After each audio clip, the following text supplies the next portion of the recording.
આપણે સતત વિડીયોમાં ફંડામેન્ટ વિશે વાત કરતા હોઈએ. ફંડામેન્ટ એટલે એ છે, તમને સાચું કહું, કે એમાં પ્રમોટરનું હોય, એફઆઈસીનું રોકાણ, આપણા મ્યુચ્યુઅલ ફંડનું રોકાણ, પબ્લિકનું રોકાણ, કંપનીની બેલેન્સ શીટ, કંપનીના વેચાણના રોકડા, કંપનીના નફાના રોકડા, કંપની દેવું કેટલું કર્યું છે, કંપની પાસે એસેટ કેટલી છે, કંપનીના અત્યારે શું ન્યૂઝ છે, શું સમાચાર છે, કંપની વિશે લોકોનો અભિપ્રાય કેવો છે, લોકો ખરીદવાનો અભિપ્રાય છે, વેચવાનો અભિપ્રાય છે, હોલ્ડ કરવાનો અભિપ્રાય છે, કંપની માર્કેટ કેપ કેટલું છે, કંપનીનો પીએ કેટલો છે, બુક વેલ્યુ કેટલી છે, ફેસ વેલ્યુ કેટલી છે, કંપનીનો ચાર્ટ કેવો છે. મિત્રો, નેગેટિવ ચાર્ટ છે, પોઝિટિવ ચાર્ટ છે, એક મહિનામાં કેટલો વધ્યો છે, વધીને કેટલો નીચો આવ્યો છે, આવનારા સમયમાં પ્રમોટરોએ કોઈ નવું કામ કરવા માટેનું એનાઉન્સમેન્ટ કર્યું છે, કંપની કેવું ડિવિડન્ડ આપે છે, આ બધું ફંડામેન્ટ છે. આ બધું ચેક કરાય, અને ચેક કર્યા પછી તમને એવું લાગે કે કંપની જે બિઝનેસ કરે છે, કંપની જે બિઝનેસમાં કામ કરે છે, જે સેક્ટરમાં કામ કરે છે, એ સેક્ટર ભવિષ્યમાં ખૂબ ચાલવાનું છે, એનું ભવિષ્ય લાંબુ છે, અને કંપની પણ સતત નફો વધારતી રહી, વેચાણ વધારતી રહી, અને સરસ ગ્રોથ કરે છે. પ્રમોટરો 50% ઉપર છે.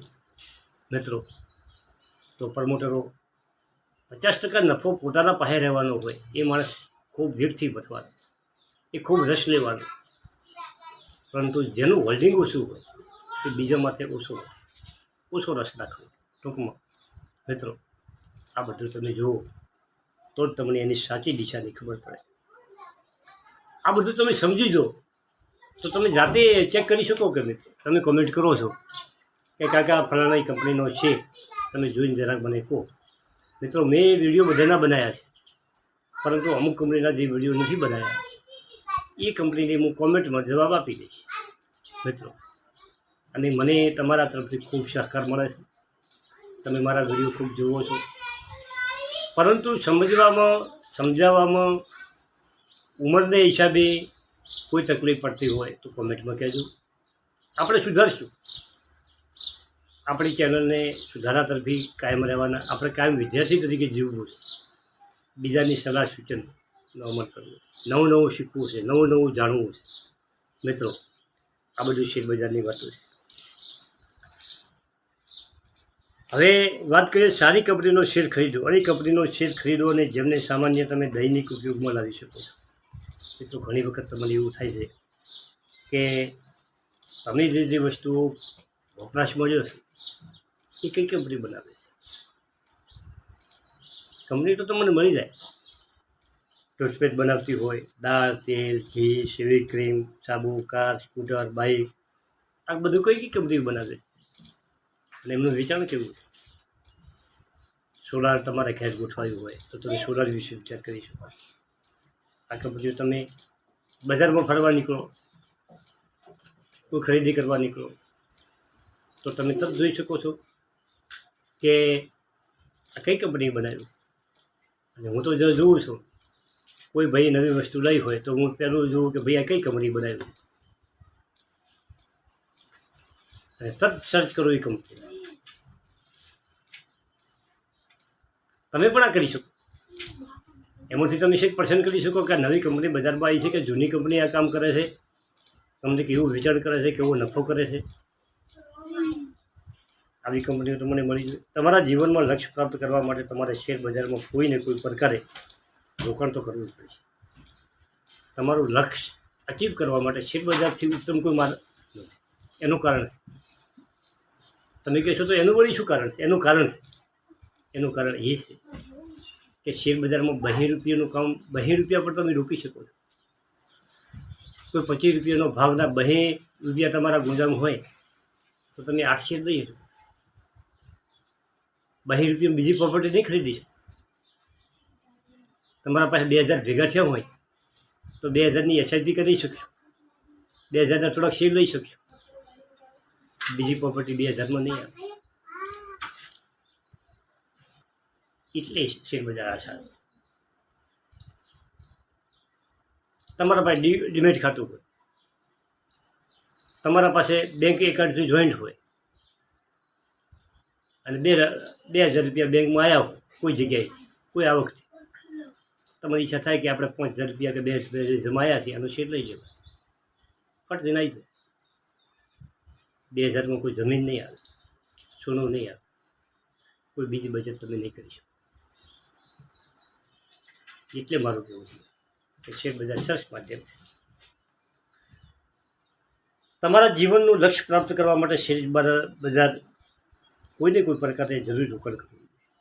જો તમે મહેનતની કમાણી ફક્ત ફિક્સ રિટર્નવાળા રોકાણમાં કરશો તો તમારી બચતનો મુદ્રાસ્ફીતિ ખાઈ જશે. આ વાત સમજવા જેવી કે તમે તમારી બચતનું રોકાણ કોઈ ફિક્સ, ધારો કે 7% રેટ હોય, 6% રેટ હોય, એ તમે બેંકોમાં ડિપોઝિટ કરશો, એફડી કરશો, તો જે ફુગાવાનો દર છે એ તમારી વ્યાજ ખાઈ જશે, તમારી આવક ખાઈ જશે. ભારતનો ફુગાવાનો દર 6%, 8% છે. સામે તમારી આવક 7% આવે વ્યાજની, તમારો પૈસો એ નહીં રહેવાનો. પરંતુ જો તમારા પૈસા તિજોરીમાં હશે તો 100% 100થી 7%નો તમને લોસ પડવાનો, 100થી 7%નો તમને લોસ પડવાનો. બેંકોમાં હશે તો સરભર થવાનું. આ જમાનો પૈસા પકડી રાખીને બેસવાનો નથી. પૈસાની સારી જગ્યાએ ઇન્વેસ્ટ કરવા, આ તમારે સમજવાનું મિત્રો. અને મારું કામ તો સતત તમને સાવધાન કરવાનું. પોતાના ઉત્તમ ભવિષ્ય માટે ઓછામાં ઓછા બચતના 20થી 25% હિસ્સો દર મહિને શેર બજારમાં સીધો અથવા મુચત ભવિષ્ય દ્વારા જરૂર ગોઠવો. 100% એક વાત છે કે તમારા પૈસાના 25%, તમારી આવકના 25થી 30% પૈસા કો તો તમે શેર બજારમાં રોકો અથવા તો મ્યુચ્યુઅલ ફંડમાં. બેમાં તમારે જ્યાં વધારે વિશ્વાસ પડી ગયો. સૌથી મોટો સવાલ એ છે કે શેર બજાર ક્યારે ખરીદવું. મારા હિસાબે તો ખરીદવા માટે દરેક સમય યોગ્ય, પરંતુ તમારે કરેક્શનમાં ખરીદશો તો તમને થોડોક ફાયદો થશે, વધારે ફાયદો નહીં થાય. એનું કારણ છે કે તમારું વિઝન લોબું, જેનું વિઝન લોબું છે. આપણે બેંક ઓફ બરોડાની વાત કરીએ કે દેના બેંક અને બેંક ઓફ બરોડાનું મર્જર છે મિત્રો. ને મર્જર હમણાં જ થયું છે, કોઈ ઘણો સારો સમય થયો. તારે બેંક ઓફ બરોડાનો 66 રૂપિયાનો છે, કોઈ 66માં લીધો હોય, કોઈ 70માં લીધો હોય, કોઈ 80માં લીધો હોય, કોઈ ફરક પડવાનો નથી. જેનું વિઝન 4-5 વર્ષનું છે, 5 વર્ષે આજે 300 આસપાસ જવાનો છે, 285 આસપાસ તો ચાલેલો છે. તો પછી તમે 66માં લીધો હોય, 70માં લીધો હોય, 80માં લીધો હોય, તમને ક્યાં ફરક પડવાનો છે?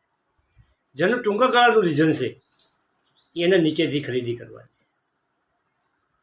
બાકી તમારે શેર બજારમાં જોઈને બેસી રહેવાનું નથી. એને તો તમારા પૈસા હાથ ઉપર આવ્યા નથી કે જે બજારમાં ભાવ ચાલતો હોય એ બજારમાં તમને ગમતી કંપનીમાં પૈસા બેસાડી દેવા. શેર લઈ 5 વર્ષ 10 વર્ષ જવા દો, તમારા રોકડની તમારું વેલ્યુ 100% આવે છે. જો કોઈ સારી ખરાબ સેક્ટરના શેરો સાથે ભાવ વધવાની સંભાવનામાં વધારો હોય, આ એક મોટો પ્રશ્ન છે. સારા રોકાણકાર અહીં ફસાઈ જાય છે. ખરીદ કરનારા શેરો ક્યારે વેચવા અને ક્યારે રોકાણકારો પોતાના સારા એવા નફાનો ઉપયોગ કરી શકતા નથી. મિત્રો, આ પણ ઘણો અગત્યનો સવાલ છે કે રોકાણકારો શેર બજારમાં રોકાણ કરે છે અને અમુક સમયે અમને ખૂબ નફો મળતો, પરંતુ શેર વેચતા નથી અને શેર ઘટી જાય. આવા કિસ્સા પણ ઘણા જોયા. ઉપયોગ કરી શકતા નથી. તેઓ વિચારે છે કે ભાવ વધારે વધશે અને એનાથી ઉલટું થશે અને પોતાના નફામાં હાથ ધોવા પડે. તો જ્યારે શેર ખરીદો છો ત્યારે કોઈ નિશ્ચિત ટાર્ગેટ માટે તમે શેર ખરીદો છો. તમારે નિશ્ચિત ટાર્ગેટ હોય તો કે ભાઈ આપણે 5 વર્ષ રાખવો છે, 5 વર્ષ પછી આપણે શેર વેચવો છે, તો 5 વર્ષ હોય એટલે આપણે શેર વેચવાનું. પરંતુ તમારે એ જોવાનું કે કંપનીની પરિસ્થિતિ કેવી છે, આપણે પૈસાની જરૂરિયાત કેવી છે, કંપની અધિક સતત ગ્રોથ કરે છે કે કંપનીનો ગ્રોથ ધીમો પડ્યો છે. આ બધું વિચાર કર્યા પછી તમારું વિઝન તમારે વધારવું હોય, 5 વર્ષનું 7 વર્ષ કરવું હોય તો કરી શકો છો. પૈસા તમારે જરૂરિયાત હોય અને તમારે વેચવા હોય તો તમે વેચી શકો છો. એ બધું તમારા અનુકૂળતા પ્રમાણે તમે સેટ કરી શકો. જો કંપની બજારમાં આશાથી વધારે સારું પ્રદર્શન કરી રહી હોય તો પોતાના ટાર્ગેટને વધારી દો અને એના ઉપર ધ્યાન રાખો મિત્રો. કેમ કે શેર બજારમાં પ્રવેશ કરવા અને એમાંથી નીકળવા સમયને સરળતાથી બતાવી શકતો નથી. રોકાણકાર ખુદ આ વસ્તુ માટે થોડી સરળ કરવી જોઈએ અને પોતાના રોકાણને જાળવી રાખવા ઈચ્છે અથવા તો કાઢી લેવા ઈચ્છે છે આવા તેમના નાણાકીય લક્ષ્ય ઉપર નિર્ભર રહેવું જોઈએ. જો તમે રોકાણકારનું લક્ષ્ય લાંબા સમયનું છે તો તેને શેરમાં પોતાના રોકાણને જાળવી રાખવું જોઈએ. આ તેમને વધતી મોંઘવારી બચાવશે અને સાથે સાથે તેમની પૂંજીમાં પણ વૃદ્ધિ થશે. ઇક્વિટીથી ભલે વધારે રિટર્ન મળતું હોય પરંતુ દર વર્ષે આ એક જેવું હોતું નથી. તેમાં સતત વધઘટ થતી હોય. આ શેર બજાર છે.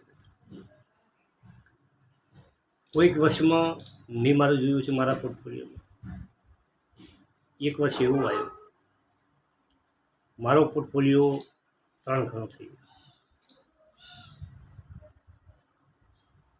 સમજો મિત્રો. અને છેલ્લા 1 વર્ષથી પોર્ટફોલિયોમાં 10% રિટર્ન છે. કેમ કે જે ધોરી કંપની છે, જે મેઇન કંપની છે, એ કંપનીનું રિટર્ન ઘટ્યું છે. જે કંપની સતત દોડી છે, 500 ગણા પૈસા કર્યા જાય, એ કંપની શ્વાસ લેવા રોકાય, એનો ગ્રોથ ઘટ્યો નથી, એનો નફો ઘટ્યો નથી, વિચારના આંકડા થોડા ઘટ્યા છે. તો થોડીક રાહ જોવામાં કોઈ નુકસાન નથી. અત્યારે શેર બજારમાંથી નીકળીને રોકાણકાર તેજીનો ફાયદો ઉઠાવવાની તક ગુમાવે છે. આવી તેજીમાંથી નીકળવું બધાના માટે મુમકિન નથી. તમારું મન ના માનતું રોકાણકાર લાંબા સમય સુધી રોકાણ જાળવી રાખીને ઇક્વિટીમાં સારું રિટર્નની આશા રાખી શકે. રોકાણને યથાવત રાખવા અથવા તો કાઢવાનો નિર્ણય એ વાત પર નિર્ભર કરે છે કારણ કે રોકાણકારને પોતાના લક્ષ્ય માટે વધારે ઈચ્છે છે કે નહીં. તેજી હોય, મંદી હોય, બજારમાં દરેક સમયે રોકાણ કરીને સરેરાશ રિટર્ન પ્રાપ્ત કરી શકો છો. રોકાણકારે ફક્ત ત્યારે જ પૈસા કાઢી લેવા જોઈએ જ્યારે તેઓ એ માની લે કે શેર બજાર હવે તેમના માટે નથી, તેમની કંપની સારું પ્રદર્શન કરતી નથી, તો તમારે વહેલી તકે પૈસા કાઢી લેવા જોઈએ. જો આ પ્રમાણે નથી તો તેમણે પોતાના લક્ષ્યને હાંસલ કરવા માટે રોકાણનો સમય વધારવો ન જોઈએ. શેર બજારમાં વારંવાર અંદર બહાર જવામાં આપણાથી કોઈ લાભ થતો નથી. રોકાણકારોએ પોતાની બચતનો અમુક હિસ્સો શેરમાં પણ રોકાણ કરવું. મિત્રો, ઘણા ભાઈઓ એવું કરે છે. મેં એમની કોમેન્ટો પણ જોઈ છે અને રિયલમાં જોયું છે. 20% હોય એટલે પ્રોફિટ બુકિંગ કરી, શેર ઘટે એટલે વળી લઈ. તમને એમાં 1-2 વખત તમને ફાવટ પડશે, પરંતુ એ શેર જો દોડવા મળશે તો તમે નીચે નહીં લઈ શકો અને તમે નીચેની રાહમાં બેસી રહેશો અને એ શેર રોકડ ગતિથી ઉપર જતો રહેશે. મેં 2 વર્ષ કે 3 વર્ષ પહેલાં આ કરેલું કે મારી કંપની 3-4 વખત ઉપર નીચે થાય છે, તો શા માટે મારે ઉપરથી વેચી અને નીચે ના દેવું? તો જે શેર બજારની દરરોજ ટ્રેક કરું છું, એટલે મેં ઉપરના મથાળે શેર વેચ્યા, પરંતુ કંપની નીચે આવવાની જગ્યાએ અહીંયાથી સરેરાશ ઉપર ભાગવા, તો કંપની ઉપર ભાગે છે પણ પ્રોફિટ બુકિંગ તો આવશે. મિત્રો, મેં વિજય શેર વેચ્યા એ ભાવે કંપની પાછી નથી આવી. મેં 6 મહિના રાહ જોઈ, કંપની સતત ઉપર જતી હતી, ઉપરથી થોડીક નીચે આવે, પણ મારો જે ટાર્ગેટ હતો નીચે આવવાનો, જે વેચ્યા હતા એ નહીં. મારે એ પૈસા બીજી સારી કંપનીમાં મેં લગાડી દીધા અને એ કંપનીમાં મારા પૈસા ને રિટર્ન સારું મળે. ઘણી વખત આવું થાય. પ્રોફિટ બુકિંગ પણ કરતા હશે તો એમના માટે મુબારક છે, કરો, એની ના નથી. પરંતુ સારી કંપની જો પકડાઈ ગઈ હોય તો એમાં ખોટા કાયમ શેર બ્રોકરને ખોટા ચાર્જ નહીં આપે. એનું કામ ઉપર નીચેનું કરી જશે. તમારો રોકડ યથાવત રાખો, ધીરજ રાખો, આગળ વધો, મોજ કરો. Thank you. આભાર.